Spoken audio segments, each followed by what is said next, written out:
নমস্কার, আপনারা দেখছেন নিউজ নাও। চোখ রাখবো এই মুহূর্তে প্রাইম টাইমে। জনজাতি গোষ্ঠীর জন্য আগামী দিনে আরো শক্তিশালী করা হবে ককবরক ভাষাকে। এক্ষেত্রে ককবরককে দেওয়া হয়েছে অগ্রাধিকারের ভিত্তিতে গুরুত্ব। মূল এই ভাবনাকে সামনে রেখে উদযাপিত হলো 47তম ককবরক ভাষা দিবস। ককবরক ভাষাকে প্রাথমিকতার ভিত্তিতে গুরুত্ব দেওয়ার মূল ভাবনাকে সামনে রেখে রবিবার অনুষ্ঠিত হলো 47তম ককবরক ভাষা দিবস। এদিনের মূল অনুষ্ঠানটি আয়োজিত হয় রবীন্দ্র শতবার্ষিকী ভবনে। অনুষ্ঠানে বক্তব্য রাখতে গিয়ে উপজাতিদের শিক্ষা এবং সাংস্কৃতিক সম্প্রসারণের ক্ষেত্রে রাজ্য সরকারের বিশেষ গুরুত্বের কথা উল্লেখ করেন ককবরক ভাষা উন্নয়ন উপদেষ্টা কমিটির চেয়ারম্যান ডক্টর অতুল দেববর্মা। ককবরক ভাষার উন্নয়ন ও প্রসারে আন্তরিক রয়েছে বর্তমান সরকার বলেও এদিন উল্লেখ করেন ককবরক ভাষা উন্নয়ন উপদেষ্টা কমিটির চেয়ারম্যান ডক্টর অতুল দেববর্মা।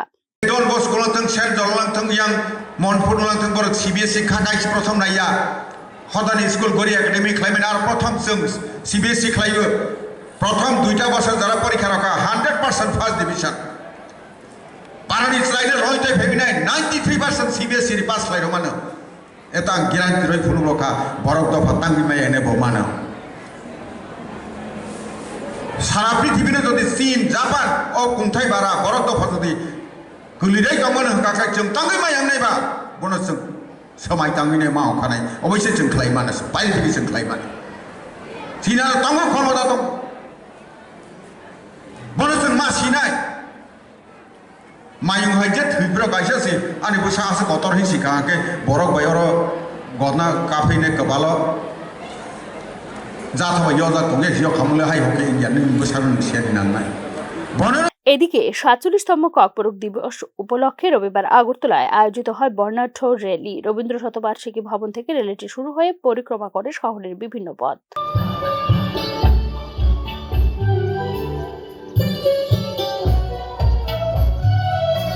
ককবরক ভাষা সহ চাকমা, হালা, মগ, কুকি, মিজো, গারো, বিষ্ণুপ্রিয়া, মণিপুরী এবং মণিপুরী এই 8টি ভাষায় সার্বিক উন্নয়নে বিশেষ উদ্যোগ নিয়েছে রাজ্য সরকার।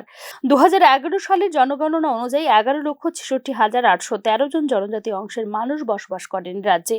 বর্তমানে এই 8টি ভাষার সর্বাঙ্গীন উন্নয়নে সংখ্যালঘু অংশের মানুষের ভাষার পাঠ্যপুস্তক তৈরি করা, এই ভাষাগুলো পড়ানো হয় এমন স্কুলের সংখ্যা বাড়ানো, ভাষাগুলোকে একটি বিষয় হিসেবে উচ্চ ক্লাসে উন্নীত করা, সাহিত্য পুস্তিকা প্রকাশ, সেমিনার, শিক্ষক প্রশিক্ষণ, কর্মশালা ও গবেষণার কাজ করেছে ককবরক ও অন্যান্য সংখ্যালঘু ভাষা উন্নয়ন দপ্তর। রাজ্যের জনসংখ্যার প্রায় 25% হলেন ককবরক ভাষাভাষী জনগোষ্ঠী। বর্তমানে রাজ্যে বুনিয়াদী স্তরে একটি বিষয় হিসেবে 1640টি বিদ্যালয়ে, মাধ্যমিক স্তরে 115টি বিদ্যালয় এবং উচ্চ মাধ্যমিক স্তরে 72টি বিদ্যালয়ে পড়ানো হয় ককবরক ও অন্যান্য সংখ্যালঘু অংশের মানুষের ভাষাকে। 2022 সালে সরকারি কর্মচারীদের জন্য অনলাইনে ককবরক প্রশিক্ষণ কোর্স চালু করেছে রাজ্য সরকার। 1 লক্ষ টাকা অনুদানের সংস্থান রয়েছে গবেষকদের গবেষণা করার জন্য। এছাড়া ককবরক ও অন্যান্য উপভাষা ছাত্রছাত্রীদের জন্য রয়েছে সহায়ক পাঠের ব্যবস্থা। ককবরক ও অন্যান্য সংখ্যালঘু ভাষায় নিয়মিত প্রকাশ করা হয় সাহিত্য পত্রিকা। ককবরক ভাষায় পিএইচডি ডিগ্রি কোর্স চালু রয়েছে ত্রিপুরা কেন্দ্রীয় বিশ্ববিদ্যালয়ে। 2024-25 শিক্ষাবর্ষ থেকে ককবরককে একটি বিষয় হিসেবে আরও 20টি নতুন বিদ্যালয় চালু করেছে রাজ্য সরকার। তবে ককবরক ভাষাকে 8ম তফসিলির অন্তর্ভুক্ত করার জন্য দাবি উঠছে বিভিন্ন মহল থেকে। Bureau report, news now. বন্ধ্যাত্বের চিকিৎসায় IUI পদ্ধতিতে উত্তর পূর্বাঞ্চলে দ্বিতীয় সফল রাজ্য হিসেবে নিজেকে প্রতিষ্ঠিত করল ত্রিপুরা। গুয়াহাটি মেডিকেল কলেজের পর দ্বিতীয় রাজ্য হিসেবে এই সাফল্য পেল Agartala government medical college and GBP হাসপাতাল। বন্ধ্যাত্বের চিকিৎসায় উত্তর পূর্বাঞ্চলের মেডিকেল কলেজগুলির মধ্যে গুয়াহাটি মেডিকেল কলেজের পর দ্বিতীয় রাজ্য হিসেবে সাফল্য পেল Agartala government medical college and GBP হাসপাতালে। IUI পদ্ধতিতে কৃত্রিম গর্ভধারণের সফলতার নজির সৃষ্টি করেছেন আগরতলা সরকারি মেডিকেল কলেজ এবং জিবি হাসপাতাল স্ত্রী ও প্রসূতি রোগ বিশেষজ্ঞ চিকিৎসকরা।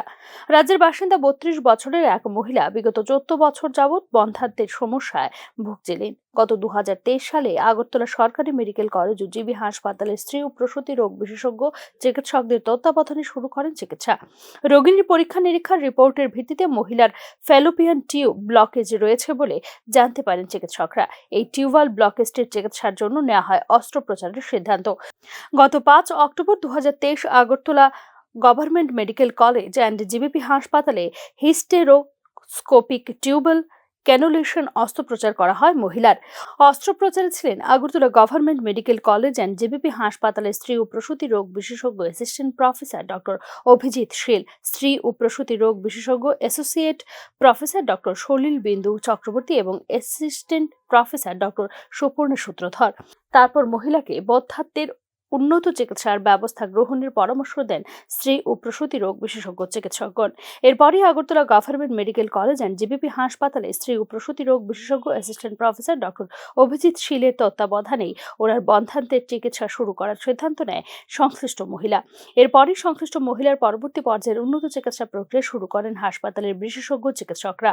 এরপর 8 এপ্রিল 2024 গর্ভধারণের লক্ষ্যে IUI চিকিৎসা পদ্ধতি সাহায্যে শুক্রাণু প্রতিস্থাপন করেন মহিলার জরায়ুতে এবং তাতে সম্ভব হয় মহিলার গর্ভধারণ। বন্ধ্যাত্বের চিকিৎসায় IUI হলো একটি কৃত্রিম গর্ভধারণ প্রক্রিয়া, যাতে স্বামীর শুক্রাণু মেডিসিনের সাহায্যে ওভাম জরায়ুর ভেতরে প্রতিস্থাপন করা হয়। এ ধরনের প্রক্রিয়া গর্ভধারণ ও সন্তান প্রসব রাজ্যে প্রথম। উত্তর পূর্বাঞ্চলের মধ্যে দ্বিতীয় রাজ্য হিসেবে সাফল্য পেয়েছে Agartala government medical college and JBP হাসপাতালের স্ত্রী ও প্রসূতি রোগ বিশেষজ্ঞ চিকিৎসকগণ। পরবর্তীকালে নিয়মিত Agartala government medical college and GBP হাসপাতালে স্ত্রী ও প্রসূতি বিভাগে প্রাক প্রসব পরীক্ষা নিরীক্ষা করাতেন সংশ্লিষ্ট মহিলা। গত 9 জানুয়ারি 2025 তারিখে সিজারিয়ান পদ্ধতিতে 3 কেজি ওজনের একটি সন্তানের জন্ম দেন তিনি। বর্তমানে মা ও শিশু উভয়ই সুস্থ আছেন বলে জানিয়েছেন জিবি হাসপাতাল কর্তৃপক্ষ। উল্লেখ করা যেতে পারে, বন্ধ্যাত্বের চিকিৎসায় Agartala government medical college and GBP হাসপাতালে স্ত্রী ও প্রসূতি বিভাগের বিভাগীয় প্রধান স্ত্রী ও প্রসূতি রোগ বিশেষজ্ঞ প্রফেসর ডক্টর জয়ন্ত রায় ও প্রফেসর ডক্টর জওহরলাল বৈদ্যের প্রচেষ্টায় এ ধরনের IUI পদ্ধতিতে কৃত্রিম বন্ধ্যাত্বের গর্ভধারণ চিকিৎসা ব্যবস্থা শুরু হয়েছিল গত 2 বছর আগে। রাজ্যেই বিশেষজ্ঞ স্ত্রী ও প্রসূতি রোগ চিকিৎসকদের দ্বারা উন্নত চিকিৎসা পরিষেবা লাভ করে সন্তানের মুখ দেখতে পেয়ে স্বাভাবিকভাবে উৎফুল্ল সংশ্লিষ্ট মহিলা এবং তার পরিবার। ব্যুরো রিপোর্ট, নিউজ নাও। ত্রিপুরা সীমান্ত সংলগ্ন মিজোরামের মামিথ জেলায় প্রচুর আগ্নেয়াস্ত্র এবং জঙ্গি গ্রেফতারের ঘটনার পরপরই বিপদের ঘণ্টা বেজেছে কাঞ্চনপুর মহকুমায়। বিশেষ করে বাংলাদেশের রাজনৈতিক পট পরিবর্তনের প্রেক্ষিতে সন্ত্রাসবাদীদের শিকড় ছিন্ন হয়নি কোনোভাবেই, তা প্রমাণিত হলো আবারও একবার বলেই মনে করছেন সংশ্লিষ্ট তথ্যবিজ্ঞ মহল। উত্তর ত্রিপুরার কাঞ্চনপুর মহকুমার সংলগ্ন প্রতিবেশী রাজ্য মিজোরাম সীমান্ত ভারত বাংলাদেশ সীমান্ত দিয়ে মিজোরাম যাওয়ার পথে গত 15 জানুয়ারি মামিথ জেলার সাইথা এলাকায় 6টি AK-47 রাইফেল, 10,000 AK-47 এর গুলি এবং যোগাযোগের সরঞ্জাম সহ 6 জনকে আটক করেছে মিজোরাম পুলিশ। পুলিশের কাছে আগে থেকেই খবর ছিল প্রতিবেশী রাষ্ট্র বাংলাদেশ থেকে মিজোরামে প্রবেশ করতে চলেছে এই জঙ্গিরা। গত 2 মাস যাবৎ কাঞ্চনপুর মহকুমার ভারত বাংলাদেশ সীমান্তবর্তী এলাকায় বাংলাদেশ থেকে ট্রেনিং প্রাপ্ত কিছু বৈরী আধুনিক অস্ত্র নিয়ে ঘোরাফেরা করছে এবং এই মর্মে রিপোর্ট পেশ করেছিল নিউজ নাও। যদিও এই বিষয়ে রাজ্য সরকার বা কেন্দ্র সরকারের কাছ থেকে পাওয়া যায়নি কোনো প্রতিক্রিয়া। প্রতিবেশীরা বাংলাদেশের বর্তমান অস্থির অবস্থার প্রেক্ষিতে নতুন করে দেশটিতে ভারত বিরোধী শক্তির তৎপরতা বৃদ্ধির রিপোর্টও বরাবরই পেশ করে আসছে নিউজ নাও। বাংলাদেশের কারাগারে বন্দী বহু সন্ত্রাসীকে বর্তমানে সেই দেশটির সরকার মুক্তি দিয়েছে। ভারতের সন্ত্রাসবাদী গোষ্ঠীর নেতাদের কারাবাসের মেয়াদ হ্রাস করেছে বর্তমান বাংলাদেশ সরকার। বাংলাদেশের বর্তমান শাসক পক্ষ, বিশেষ করে আওয়ামী লীগ বিরোধী রাজনৈতিক শক্তি নিজেদের অবস্থান ইতিমধ্যে স্পষ্ট করেছে ভারতের বিরুদ্ধে। ক্রমশই পাকিস্তান এবং চীনের কাছাকাছি যাচ্ছে বাংলাদেশ। পাকিস্তানের সঙ্গে সম্পর্ক স্থাপনে অতি সক্রিয় বাংলাদেশ, যেখানে ইতিমধ্যে চট্টগ্রামের নৌবন্দরে নোঙর করেছে দুবার পাকিস্তানি জাহাজ। বাংলাদেশে সেনাবাহিনীর সাথে পাকিস্তানি সেনাবাহিনীর যৌথ মহড়ার ব্যাপারেও বর্তমান বাংলাদেশ সরকার অনেক বেশি আগ্রহী। ইতিমধ্যে বাংলাদেশ সেনাবাহিনীর একদল প্রতিনিধি পৌঁছে গিয়েছে পাকিস্তানে।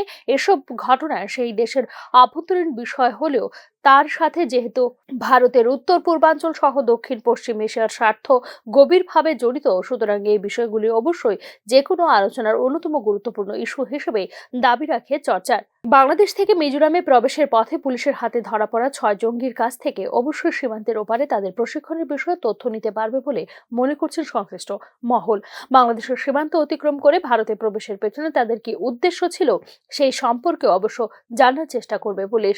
কিন্তু ত্রিপুরার বাস্তব প্রেক্ষিতে অত্যন্ত তাৎপর্যপূর্ণ এবং যথেষ্ট সতর্ক থাকার দাবি নিয়ে বিচার করা যেতে পারে এই ঘটনাটিকে। কিছুদিন আগে NLFT এবং IPFTর আন্ডারগ্রাউন্ড এবং ওভারগ্রাউন্ড জঙ্গিদের আত্মসমর্পণের মধ্য দিয়ে একটি বিষয় স্পষ্ট হয়েছে যে সন্ত্রাসবাদীদের একেবারে নিকেশ করার ক্ষেত্রে সরকার যতটুকু দাবি করুক না কেন, বাস্তবে এখনো সন্ত্রাসবাদীদের শিকড় ছিন্ন হয়নি কোনোভাবেই। এর আগেও যখনই সন্ত্রাসবাদীদের আত্মসমর্পণের ঘটনা ঘটেছে তখনই সরকারের তরফে দাবি করা হয়েছে যে জঙ্গিদের জনবিচ্ছিন্ন করার বা শেষ করে দেবার কাজটিতে যথেষ্ট সাফল্য অর্জন করেছে সরকার। এই বক্তব্যের মধ্য দিয়ে এমন একটি ধারণার চেষ্টা করা হয়েছে যে আর যেন কখনই এই রাজ্য সন্ত্রাসবাদী সমস্যার সম্মুখীন হবে না, অর্থাৎ আত্মসমর্পণের মধ্যে একটি সমস্যার সমাধানের বার্তা পৌঁছে দেবার ব্যর্থ চেষ্টা করা হয়েছে বারবার। সাম্প্রতিক আত্মসমর্পণের ঘটনার পরও সরকারের তরফে দাবি জানানো হয়েছিল যে আর জঙ্গিদের কোনো ধরনের কার্যকলাপ রাজ্যে সংগঠিত হবে না, কিন্তু মিজোরাম সীমান্তে প্রচুর অস্ত্রসহ 6 সন্ত্রাসবাদীদের ধরা পড়ার মধ্য দিয়ে আবারও স্পষ্ট হলো যে এই সমস্যার স্থায়ী সমাধান এখনো হয়নি। সময় বা সুযোগ পেলেই সন্ত্রাসবাদীরা যে কোনো সময় শুরু করে দিতে পারে তৎপরতা। ভারত বিরোধী শক্তি সবসময় দেশের উত্তর পূর্বাঞ্চলের ভৌগোলিক অবস্থানকে ব্যবহার করে তাদের স্বার্থ উদ্ধারের চেষ্টা চালাচ্ছে। বাংলাদেশের চলমান রাজনৈতিক অস্থিরতা এবং দেশটির বর্তমান রাজনৈতিক প্রশাসকদের অবস্থান সেই পরিস্থিতিকে করে তুলেছে আরো উদ্বেগময়। পশ্চিমবঙ্গের শিলিগুড়ির চিকেন নেক করিডোরকে ব্যবহার করতে চাইছে ভারত বিরোধী শক্তি, আর তার সাথেই দেশের উত্তর পূর্বাঞ্চলের পুরনো সন্ত্রাসবাদী গোষ্ঠীগুলিকে পুনরায় চাঙ্গা করা চলছে চেষ্টা। যদি মিজোরামে অস্থিরতা তৈরি করা সম্ভব হয় তাহলে তার কাছে ত্রিপুরাও আক্রান্ত হবে। ত্রিপুরার সীমান্তে সব জায়গায় এখনো দেওয়া হয়নি কাঁটাতারের বেড়া। এর সুযোগ নিচ্ছে বিচ্ছিন্নতাবাদী শক্তি। বাংলাদেশের বর্তমান পরিস্থিতিতে সেই দেশের মাটি ভারত বিরোধী শক্তির ব্যবহার করছে বা করতে চাইছে, এই বিষয়টি মাথায় রেখেই পরিস্থিতি মোকাবেলায় সরকারের আরও সক্রিয়তা প্রয়োজন বলে মনে করছে সংশ্লিষ্ট তথ্যবিজ্ঞ মহল। ব্যুরো রিপোর্ট, নিউজ নাও। 8 ফেব্রুয়ারি থেকে ইন্ডিগোর 180 আসনের এয়ারবাস যাতায়াত করবে আগরতলা দিল্লি রুটে। সপ্তাহে 3 দিন যাতায়াত করবে নতুন এই এয়ারবাস। ইন্ডিগো আগরতলা দিল্লি রুটের উভয় দিকের যাতায়াতে আরও একটি বিমান চালু করছে। আগামী 8 ফেব্রুয়ারি থেকে এই রুটে ইন্ডিগোর 180 আসনের একটি এয়ারবাস সপ্তাহে 3 দিন যাতায়াত করবে। সপ্তাহে মঙ্গল, বৃহস্পতি ও শনিবার চলবে এই বিমান। দিল্লি থেকে 6E501 সকাল 6টা 10 মিনিটে রওনা হয়ে আগরতলায় পৌঁছাবে সকাল 8টা 35 মিনিটে। ফিরতি বিমানটি আগরতলা থেকে 6E5022 নম্বর হয়ে দিল্লির উদ্দেশ্যে রওনা হবে সকাল 9টা 5 মিনিটে। বিমানটি দিল্লি পৌঁছাবে বেলা 12টা 10 মিনিটে। শুক্রবার থেকে শুরু হয়েছে এই বিমানের টিকিট বিক্রি তথা বুকিং। আগরতলা দিল্লি রুটের উভয় দিকের ইন্ডিগোর 180 আসনের একটি এয়ারবাস চালু রয়েছে বর্তমানে। সপ্তাহে প্রতিদিন এই রুটে যাতায়াত করছে বিমানটি। দিল্লি থেকে দুপুরের পর আগরতলা এমবিবি বিমানবন্দরে এসে অবতরণ করে, আবার দিল্লিতে ফিরে যায় এই বিমান। এখন আগামী 8 ফেব্রুয়ারি থেকে যে বিমানটি চালু হচ্ছে সেই বিমানটি আগরতলা থেকে রওনা হয়ে দুপুরের মধ্যে পৌঁছে যাবে দিল্লিতে। তাতে সুবিধা হবে যাত্রীদের। আবার দিল্লি থেকেও খুব সকালে বিমানে আগরতলা এমবিবি বিমানবন্দরে পৌঁছাতে পারবেন যাত্রীরা। ফলে এই রুটে যাতায়াত বাড়বে, আরও সুবিধা। এদিকে ইন্ডিগো দিল্লি রুটে আরও একটি বিমান বাড়ানোর চূড়ান্ত ঘোষণা দিল। যে রুট থেকে বিমানগুলি 1-1.5 বছরের মধ্যে তুলে নিয়েছে সেই রুটগুলিতে পুনরায় বিমান চালু করার কোনো ঘোষণা এই বিমান সংস্থাকারী দেয়নি। আগরতলা শিলং রুটের উভয় দিকেও আগরতলা আইজল রুটের উভয় দিক থেকে 1-1.5 বছর আগে বিমান উড়ান গুটিয়ে নিলেও সেই রুটে বিমান পুনরায় চালু করার কোনো সিদ্ধান্ত নেয়নি ইন্ডিগো কর্তৃপক্ষ। 1 বছর আগে আগরতলা ডিব্রুগড় রুটের উভয় দিক থেকে বিমান উড়ান গুটিয়ে নেয় ফ্লাইবিগ। এই রুটে পুনরায় বিমান পরিষেবা চালু করার নেই কোনো উদ্যোগ। সব রুটে ইন্ডিগো ছাড়া কোনো বিমান সংস্থার বিমান চালু করার কোনো উদ্যোগের খবর নেই বিমানবন্দরে। বিমান তুলে নেওয়ার পর এই সব রুটে বিমান পরিষেবা না থাকায় সেই সব জায়গায় যাতায়াতে প্রচণ্ড সমস্যায় দুর্ভোগে পড়তে হচ্ছে রাজ্যের মানুষকে। এদিকে গত 2 বছর আগে আগরতলা চেন্নাইয়ের মধ্যে সরাসরি যাতায়াতের জন্য 180 আসনের এয়ারবাস তুলে নেয় ইন্ডিগো। এই রুটে সরাসরি যাতায়াতে কোনো বিমান সংস্থা কোনো বিমান চালু নেই। কলকাতা বা গুয়াহাটির ভায়া বা অন্য বিমানে যাতায়াত করতে হচ্ছে চেন্নাইয়ে। প্রতিদিন বহু রোগী উন্নত চিকিৎসার জন্য চেন্নাইয়ে যান রাজ্য থেকে। সরাসরি বিমান চালু না থাকায় সকলকে পড়তে হচ্ছে প্রচণ্ড দুর্ভোগে। আগরতলা মুম্বাইয়ের মধ্যেও যাতায়াতে চালু নেই সরাসরি বিমান। এদিকে কেন্দ্রীয় সরকারের বিমান সংস্থা এয়ারলাইন্স এয়ারের বিমানও চালু নেই আগরতলা সেক্টরে। অথচ ত্রিপুরা বাদে উত্তর পূর্বাঞ্চলের সব রাজ্যে চালু রয়েছে এয়ারলাইন্স এয়ারের বিমান। ব্যুরো রিপোর্ট, নিউজ নাও। দলীয় কোর কমিটি দ্বারা প্রার্থী তালিকা চূড়ান্ত হবার পরেও শেষ পর্যন্ত ভোটের মাধ্যমে জেলা সভাপতি নির্বাচন করার সিদ্ধান্ত নিল ত্রিপুরা প্রদেশ বিজেপি। এক্ষেত্রে রবিবার শেষ হল মনোনয়নপত্র জমা এবং স্কুটিনি। সোমবার অনুষ্ঠিত হবে ত্রিপুরা প্রদেশ বিজেপির জেলা সভাপতি নির্বাচনের ভোট গ্রহণ পর্ব। সপ্তাহ 10 দিন আগেই জেলা সভাপতিদের নামের তালিকা চূড়ান্ত করে ফেলেছিল ত্রিপুরা প্রদেশ বিজেপির কোর কমিটি। অন্তত সংবাদ মাধ্যমে এরকমটাই চাউর করেছিল ত্রিপুরা প্রদেশ বিজেপি। তবে জেলা সভাপতিদের তালিকা চূড়ান্ত করার পরেও তা ঘোষণা না করে শেষ পর্যন্ত নির্বাচনের মাধ্যমে জেলা সভাপতি চয়নের পথে হাঁটতে হলো ত্রিপুরা প্রদেশ বিজেপিকে। জেলা সভাপতি হতে ইচ্ছুক প্রার্থীদের রবিবার বেলা 12টা থেকে 1টার মধ্যে মনোনয়নপত্র সংগ্রহ করে উল্লিখিত সময়ের মধ্যে জমা দেবার নির্দেশ দিয়েছিল ত্রিপুরা প্রদেশ বিজেপি। দলের নির্দেশ অনুযায়ী রবিবার নিজ নিজ জেলা কার্যালয় থেকে মনোনয়নপত্র নিয়ে একই জায়গায় জমা দেয় সংশ্লিষ্ট প্রার্থীরা।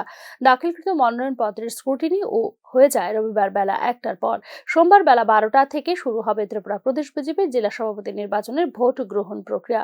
ভোটের ফলাফল তথা কোন জেলা থেকে কে সভাপতি নির্বাচিত হয়েছেন তা ঘোষণা হবে সোমবার বেলা 1:30টার পর। ত্রিপুরা প্রদেশ বিজেপির জেলা সভাপতি নির্বাচনে ভোট গ্রহণ পর্বে অংশ নেবেন মণ্ডল সভাপতি এবং মণ্ডল কাউন্সিলররা। এজন্যই প্রত্যেকটি মণ্ডলে একজন করে কাউন্সিলররা রয়েছেন যারা ভোটাধিকার প্রয়োগ করবেন, তবে তার সঙ্গে নবনিযুক্ত মণ্ডল সভাপতিরা ভোট দেবেন। যদিও ইতিপূর্বে মণ্ডল সভাপতি বাছাইয়ের সময় এভাবে নির্বাচন করে চূড়ান্ত করা হয়নি মণ্ডল সভাপতি জানিয়ে প্রকারান্তরে প্রশ্ন তুলছেন দলেরই একাংশ কর্মী সমর্থকরা। উল্লেখ করা যেতে পারে, জেলা সভাপতির নামের তালিকা চূড়ান্ত করে সপ্তাহখানেক আগেই অনুষ্ঠিত হয়েছিল ত্রিপুরা প্রদেশ বিজেপির কোর কমিটির বৈঠক। ওই বৈঠকে উপস্থিত ছিলেন প্রদেশ প্রভারী ডক্টর রাজদীপ রায়, আসাম ত্রিপুরা সংগঠন মন্ত্রী রবীন্দ্র রাজু, প্রদেশ সভাপতি রাজীব ভট্টাচার্য সহ সংশ্লিষ্টরা। দীর্ঘ আলোচনা শেষে ওই বৈঠকটি 10টি জেলা সভাপতিদের নামের তালিকা চূড়ান্ত করা হয় বলে খবর চাউর করা হয় সংবাদ মাধ্যমগুলিতে। 2-1 দিনের মধ্যে জেলা সভাপতিদের তালিকা আনুষ্ঠানিকভাবে ঘোষণা করা হবে বলেও নন অফিসিয়াল বিবৃতি দিয়েছিল ত্রিপুরা প্রদেশ বিজেপির নেতৃত্ব। কিন্তু শেষ পর্যন্ত প্রার্থী চয়নের ক্ষেত্রে মনোনয়নের পথে না হেঁটে ভোটের মাধ্যমে নির্বাচনের পথে হাঁটতে হলো ত্রিপুরা প্রদেশ বিজেপিকে। ব্যুরো রিপোর্ট, নিউজ নাও। শুনানি ছাড়াই বিদ্যুৎ মাশুল বৃদ্ধি করেছে দপ্তর। শুধু তাই নয়, প্রিপেইড মিটারের নামে চলছে লুট। রবিবার আয়োজিত বিদ্যুৎ গ্রাহক কনভেনশনে জানালো ইলেকট্রিসিটি কনজিউমার অ্যাসোসিয়েশন। এদিন আগরতলা প্রেস ক্লাবে আয়োজিত হয় এই কনভেনশন। রাজ্যে সার্ভিস চার্জ, ফিক্সড চার্জের নামে আদায় করা হচ্ছে বাড়তি টাকা। এছাড়া বিদ্যুতে বেসরকারীকরণের ক্ষেত্রে 10টি সাব ডিভিশনকে তুলে দেওয়া হয়েছে বেসরকারি সংস্থার হাতে। রবিবার আয়োজিত বিদ্যুৎ গ্রাহক কনভেনশনে বিষয়গুলির তীব্র বিরোধিতা করেছে ইলেকট্রিসিটি কনজিউমার অ্যাসোসিয়েশন। শুধুমাত্র গ্রামীণ এলাকাতেই নয়, রাজধানী আগরতলাতেও গ্রাহক পরিষেবা নিয়ে TSECL এবং রাজ্য বিদ্যুৎ দপ্তরের তীব্র সমালোচনা করেছে ইলেকট্রিসিটি কনজিউমার অ্যাসোসিয়েশন। প্রিপেড মিটারের নামে গ্রাহকদের যথেচ্ছ হারে লুট করা হচ্ছে। তার পাশাপাশি দেখুন, বিদ্যুতের দাম বাড়িয়েছে গত সেপ্টেম্বর মাসে। সেখানে কিন্তু রেগুলেটরি কমিশনের কোনো হেয়ারিং হয়নি, উইদাউট হেয়ারিং বিদ্যুতের দাম বাড়িয়েছে। তার পাশাপাশি গ্রাহকরা পরিষেবা পাচ্ছে না। মিটার এখন বিলের মধ্যে দেখা যাচ্ছে যে sundry charge, service charge, fixed charge, এই যে এগুলির নামে বিদ্যুৎ আমরা যতটুকু ব্যবহার করছি তার বাইরেও এই সমস্ত চার্জ। মন কি বাত অনুষ্ঠানকে কেন্দ্র করে চুরিলামে বংশীবাড়ি এলাকায় শাসক দল বিজেপি ও শরিক দল তেপরা মাথার কর্মীদের মধ্যে ঘটে রক্তক্ষয়ী সংঘর্ষ। ঘটনা রবিবার সকালে। এদিন সকালে বংশীবাড়ি বাজার এলাকায় মন কি বাত অনুষ্ঠান শোনার আয়োজন করা হলে সেখানে 20-25 জন একটি দল আচমকাই আক্রমণ করে বলে অভিযোগ করে বিজেপির নেতা কর্মীরা। আক্রমণকারীদের সবাই তেপরা মাথার কর্মী সমর্থক বলে অভিযোগ বিজেপির। আচমকাই আক্রমণ আহত হয়েছেন 4 জন বিজেপি কর্মী সমর্থক। ভাঙচুর করা হয় একাধিক বাইক, এছাড়া করা হয় মোবাইল সহ নগদ অর্থ ছিনতাইয়ের অভিযোগ। তেপরামাথা দলের কর্মীদের বিরুদ্ধে বিশালগড় থানায় মামলা, পাল্টা মামলা ঘিরে উত্তপ্ত হয়ে ওঠে গোটা চুরিলাম। পরিস্থিতি নিয়ন্ত্রণে পরবর্তী সময়ে মোতায়েন করা হয় নিরাপত্তা বাহিনী। আমাদের 19 চুরিলাম মণ্ডলের 3 নম্বর বুথে আমরাও সেই মন কি বাত শোনার জন্য আমরা কতজন ছিল তারা হামলাকারী? তারা 20-25 জন ছিল। কি নিয়ে হামলা তারা ধাও, লাঠি, বন্দুক সহকারে আমাদের উপর আক্রমণ করেছে। মন কি বাতের মধ্যে, এই প্রোগ্রামের মধ্যে সারা রাজ্যে, সারা দুনিয়ার সঙ্গে প্রধানমন্ত্রী আমাদের যোগাযোগ এবং ওইটা সাধারণ মানুষের সঙ্গে যোগাযোগ সম্পর্ক রাখার জন্য এই প্রোগ্রামটা করেছিল। কিন্তু এই প্রোগ্রামের মধ্যে আমাদের উপর হামলা করা মানে প্রধানমন্ত্রী যে মন কি বাত ওটার উপর একটা ভারত বিরোধী কাজ করা, এই জিনিসটা আমার মনে হয়। তো এই বিষয়টা নিয়ে আমাদের মাননীয় মুখ্যমন্ত্রী চিন্তা করুক যে ওনার পক্ষে কী করা যায়, আইনের শাস্তি কীভাবে দেওয়া যায়। রবিবার মহাকুম্ভ মেলায় 19 নম্বর সেক্টরে ভয়াবহ অগ্নিকাণ্ডের ঘটনায় তীব্র উত্তেজনা ছড়ায় গোটা প্রয়াগরাজে। দমকলের মোট 15টি ইঞ্জিনের সহায়তায় নিয়ন্ত্রণে আসে পরিস্থিতি। এদিকে প্রধানমন্ত্রী নরেন্দ্র মোদীকে ঘটনার বিস্তারিত বিবরণ জানিয়েছেন উত্তরপ্রদেশের মুখ্যমন্ত্রী যোগী আদিত্যনাথ। কুম্ভ মেলার একটি তাঁবুতে আগুন লাগে রবিবার দুপুরে। নিমেষে বড় আকার নেয় সেই আগুনের গ্রাসে চলে যায় আশপাশের আরো কিছু তাঁবুর ভেতর থেকে শব্দ পাওয়া গেছে বিস্ফোরণের। তাঁবুর ভেতরে গ্যাস সিলিন্ডার বিস্ফোরণ হয়েছে বলে জানিয়েছে প্রশাসন। অগ্নিকাণ্ডে হতাহতের কোনো খবর নেই। দমকলের বেশ কয়েকটি ইঞ্জিন এসে আগুন নেভানোর কাজ শুরু করেছে। 15টি দমকলের ইঞ্জিন ঘটনাস্থলে মোতায়েন করে নিয়ন্ত্রণে আনা হয় আগুন। অগ্নিকাণ্ডে হতাহতের খবর পাওয়া যায়নি বলে জানিয়েছেন কর্মকর্তারা। পরিস্থিতি খতিয়ে দেখতে ঘটনাস্থলে পৌঁছেছেন মুখ্যমন্ত্রী যোগী আদিত্যনাথ। অগ্নিকাণ্ডের ঘটনায় প্রধানমন্ত্রী নরেন্দ্র মোদীর সঙ্গেও কথা বলেছেন উত্তরপ্রদেশের মুখ্যমন্ত্রী যোগী আদিত্যনাথ। মহাকুম্ভ মেলার সেক্টর 19-এ দুটি এলপিজি সিলিন্ডার বিস্ফোরণে গীতা প্রেসের তাঁবুতে বড়সড় আগুন লেগেছে বলে জানিয়েছে স্থানীয় প্রশাসন। আগুন নিয়ন্ত্রণ করা হয়েছে এবং এলাকার পরিস্থিতি নিয়ন্ত্রণে রয়েছে। অগ্নিকাণ্ডে 18টি তাঁবু পুড়েছে এবং আগুন নিয়ন্ত্রণে 15টি দমকলের ইঞ্জিন ঘটনাস্থলে রয়েছে বলে জানিয়েছে কুম্ভ মেলার chief fire officer Pramod Sharma. Maha Kumbh মেলার মাত্র 6 দিনে ত্রিবেণী সঙ্গমে পবিত্র স্নান করেছেন 7 কোটিরও বেশি ভক্ত, কল্পবাসী এবং সাধু সন্তরা। এবার মহাকুম্ভে 45 কোটিরও বেশি মানুষ আসবেন বলে জানিয়েছে উত্তরপ্রদেশ সরকার। এত বিপুল পরিমাণ ভক্তের আগমনের সঙ্গে ভিড়ের নিরাপত্তা মহাকুম্ভ পুলিশের জন্য একটি বড় চ্যালেঞ্জ বলে জানিয়েছে সরকার। মেলা এলাকায় স্থাপিত integrated command and control centre ভিড় সামলানোর ক্ষেত্রে অনেক কার্যকর প্রমাণিত হয়েছে বলে দাবি করেছে প্রশাসন। এটি শুধুমাত্র ভক্তদের বিপুল জনস্রোত নিয়ন্ত্রণে সাহায্যই করেনি, বরং বিভিন্ন ধরনের নজরদারিতেও পালন করেছে গুরুত্বপূর্ণ ভূমিকা বলে বিবৃতিতে জানিয়েছে সরকার। মহাকুম্ভের 2025-এর প্রথম অমৃত স্নান, যা স্নাহি স্নান নামেও পরিচিত, শুরু হয়েছিল 15ই জানুয়ারি ভোরবেলা। মকর সংক্রান্তি উপলক্ষে প্রয়াগরাজের ত্রিবেণী সঙ্গমে সমবেত হয়েছিলেন কোটি কোটি ভক্ত এবং সাধু।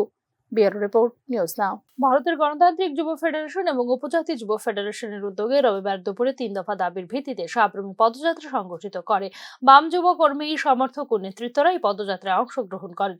বেকারদের কর্মসংস্থান, নেশার বিরুদ্ধে সরকারের কঠোর পদক্ষেপ গ্রহণ এবং রাজ্যে আইনের শাসন প্রতিষ্ঠা করা এই 3 দফা দাবিতে এদিন সাবরুমে পদযাত্রা সংগঠিত হয়। রাজ্যে চুয়েপ শ্রমিকরা দীর্ঘদিন যাবৎ বঞ্চনার শিকার। কাজ করে উপযুক্ত পারিশ্রমিক থেকে তারা বঞ্চিত থাকেন এবং তাদের এই মজুরির টাকা মাতব্বরদের হাতে চলে যায় বলে সাবরুমে পদযাত্রা আলোচনা সভায় অভিযোগ করেন ভারতের গণতান্ত্রিক যুব ফেডারেশনের ত্রিপুরা রাজ্য কমিটির সম্পাদক নবারুণ দেব। যারা টুয়েপের কাজ করতেন তাদের কাজ মাতব্বররা করে, ব্যাংক থেকে টাকা গরিব মানুষের হয়ে মাতব্বরের কাছে পৌঁছে যায়।